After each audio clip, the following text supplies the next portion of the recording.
अस्सलाम वालेकुम नाजरीन, मैं हूं सरदार हसनैन अनीफ और आप देख रहे हैं मेरा यूट्यूब चैनल। आज की इस वीडियो में हम आपको जो है वो पुर्तगाल के TRC के बारे में इंफॉर्मेशन देंगे। बहुत सारे दोस्त जो है वो ये पूछ रहे थे कि शेंजन स्टेट्स में कौन सा मुल्क जो है वो सबसे जल्दी जो है वो पेपर्स देता है, जिसका TRC सबसे जल्दी मिल जाता है, और क्या प्रोसीजर है और क्या डॉक्यूमेंट्स चाहिए। तो उस हवाले से हमने कुछ इन्फॉर्मेशन कलेक्ट की है, वो आपसे शेयर करते हैं। नाज़रीन, शेंजन के 28 मुल्कों में से सबसे जल्दी अगर किसी मुल्क में जो इल्लीगल लोग हैं, अगर किसी को पेपर्स मिलते हैं तो वो पुर्तगाल है। पुर्तगाल में आपको जो है अभी तकरीबन 1.5 से 2 साल के अंदर जो है वो आपको पहला जो उनका रेजिडेंस कार्ड है, टेम्परेरी रेजिडेंस कार्ड 2 साल का, वो मिल जाता है। इससे पहले यही कार्ड जो है तकरीबन 8 से 12 महीनों में मिल जाता था, लेकिन जब से ये कोविड वाला जो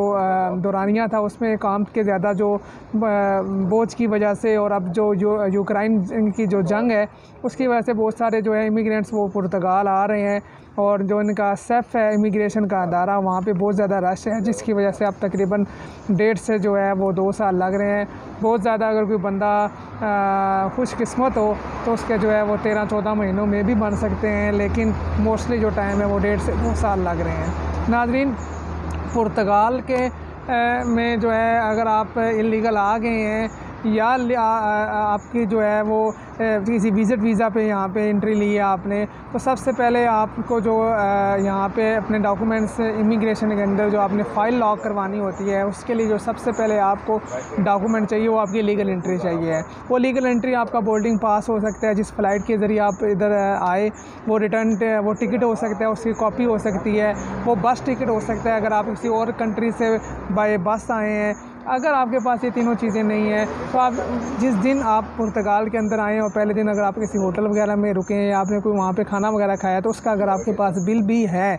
तो वो भी आपकी लीगल एंट्री ही कंसिडर होगी। सबसे पहले जो आपको डॉक्यूमेंट चाहिए इमिग्रेशन में, आपने जो अपनी फ़ाइल लॉक करवानी है उसके लिए जो सबसे पहले डॉक्यूमेंट आपको चाहिए वो आपकी लीगल एंट्री का जो डॉक्यूमेंट है, वो जो एविडेंस है कि आप पुर्तगाल के अंदर फ़लाँ डेट को एंटर हुए थे, वो चाहिए। नंबर 2, आपको फ़ाइनांस नंबर चाहिए, ये भी उनका डिपार्टमेंट है जहाँ से आपको जो है वो फ़ाइनांस नंबर इशू होता है। और नंबर 3, उनका जो सोशल सिक्योरिटी नंबर है, जिसे आप उनका FPR नंबर पाकिस्तान में जो है वो टैक्स का जो नंबर होता है आप कह सकते हैं, ये वो होता है। लेकिन सोशल सिक्योरिटी नंबर के लिए आपको जो है एक अदर किसी जॉब का जो है वो कॉन्ट्रैक्ट चाहिए होता है, और जो जॉब का कॉन्ट्रैक्ट है वो आपको उसी सूरत में मिलता है जब आपका कोई जानने वाला हो जो यहाँ पे बिज़नेस कर रहा हो, कारोबार कर रहा हो, और वो आपको जो है वो जॉब दे दे या आपको कम से कम जॉब का कॉन्ट्रैक्ट दे दे। अदरवाइज़ आपको पैसे दे के ये जॉब का कॉन्ट्रैक्ट लेना पड़ेगा, और फिर जाके आपका जो है वो सोशल सिक्योरिटी नंबर जो है वो इशू होगा। और नंबर 3-4 जो है आपके तीनों डॉक्यूमेंट से इकट्ठे हो जाएंगे, साथ आपको जो है वो जॉब का कॉन्ट्रैक्ट मिल जाएगा। तो आपने ये सारे डॉक्यूमेंट जो है जाके जो है सेफ की वेबसाइट पे जाके आपने अपलोड करने हैं और आपने अपनी फ़ाइल लॉक करवा देनी है। ये सारे काम आप खुद कर सकते हैं, ये फ्री ऑफ चार्ज होते हैं, लेकिन अगर आपके पास इतने रिसोर्सेज हों तो। अदरवाइज़ लीगल एंट्री अगर आपके पास है वो तो आपको चलो हो गया, अगर नहीं है तो फिर आपको लीगल एंट्री बनवाने के लिए भी किसी को पैसे देने पड़ेंगे, जो आपको कोई पिछली डेट में बस टिकट बनवा के दे या एयर टिकट की कोई कॉपी दे, या किसी होटल का जो है वो एक दिन का जो है आपका रेजिडेंस था वो दे। उसके बाद जो फाइनेंस नंबर है वो भी अगर आप खुद जाएंगे तो उसकी लीगल फ़ीस थोड़ी सी है, अदरवाइज़ बाकी और कोई चार्जेस नहीं होते। लेकिन ये भी पाकिस्तानियों के लिए और इंडियंस के लिए मुश्किल होता है, तो इसके लिए भी आपको कुछ ना कुछ अंडर टेबल पे करना पड़ता है। सोशल सिक्योरिटी नंबर के लिए भी आपको ज़ाहिर है जब आप कॉन्ट्रैक्ट लेंगे तो आपको उसके लिए पैसे देने पड़ेंगे, और फिर जाके आपकी फ़ाइल जो है वहाँ पे लॉक होगी। फ़ाइल लॉक होने के बाद आप जो है पुर्तगाल के अंदर लीगल हो गए हैं, आप जो है वो काम कर सकते हैं। लेकिन जिस कंपनी का कॉन्ट्रैक्ट आपको मिला है उस कंपनी के पास ही आप काम कर सकते हैं, अदरवाइज़ आप अगर किसी और के पास काम कर रहे हैं तो वो इलीगल होगा। उसके बाद जब आपकी फ़ाइल लॉक हो गई है तो वो आपका जिस दिन आपकी फ़ाइल लॉक हुई है सेफ के सिस्टम में, वो आपका पहला दिन जो है वो कंसिडर होगा पुर्तगाल में। तकरीबन फ़ाइल लॉक होने के बाद तकरीबन फ़ाइल लॉक होने के 12 महीनों के बाद 14 महीनों के बाद जो है आपको सेफ की तरफ से ईमेल आ जाती है कि आप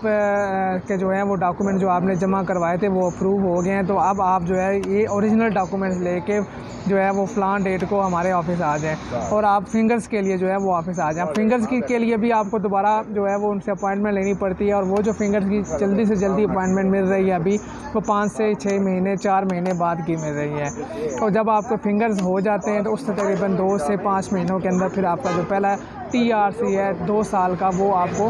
मिल जाता है। नाज़रीन, इस सारे प्रोसेस में अभी जो टाइम लग रहा है वो तकरीबन 1.5 से 2 साल लग रहे हैं, लेकिन जिस तरह ये भी अपने सेफ के सिस्टम को इम्प्रूव कर रहे हैं तो हो सकता है कि आने वाले कुछ माह के बाद आपका ये जो प्रोसेस है ये जल्दी होना शुरू हो जाए और जो पहले जैसे 12 से 14 महीनों में आपको जो पहला TRC था मिल जाता था वो मिलना शुरू हो जाए। याद रखिएगा नाज़रीन कि पुर्तगाल वो पहला शेंजन कंट्री है जो सबसे पहले आपको 2 साल का जो है वो TRC देता है, उसके बाद आपको 3 साल का TRC देता है और फिर उसके बाद आपका जो है PR देता है और PR के बाद जब आपको PR मिल जाता है यानी कि परमानेंट रेजिडेंस कार्ड मिल जाता है तो फिर आप जो है वो पुर्तगाल का पासपोर्ट नेशनलिटी अप्लाई कर सकते हैं और जिसके काफ़ी ज़्यादा चांसेस होते हैं कि अगर आप उनकी जो रिक्वायरमेंट्स हैं वो पूरी करें तो आपको पुर्तगाल का जो है वो पासपोर्ट मिल जाता है। और पुर्तगाल के पासपोर्ट पे 180 ममालिक में जो है वो वीज़ा फ्री एंट्री है। नाज़रीन, हम उम्मीद करते हैं कि आपको हमारी वीडियो अच्छी लगी होगी। अगर आपने हमारे चैनल को सब्सक्राइब नहीं किया तो सब्सक्राइब कर दें। अगर आपको हमारी वीडियो अच्छी लगी है तो लाइक कर दें और बेल के आइकन को प्रेस कर दें ताकि आने वाली हमारी हर नई वीडियो आप तक बर वक्त पहुँच सके। अपना ख्याल रखिएगा, हमारे लिए दुआ कीजिएगा। अल्लाह हाफिज़।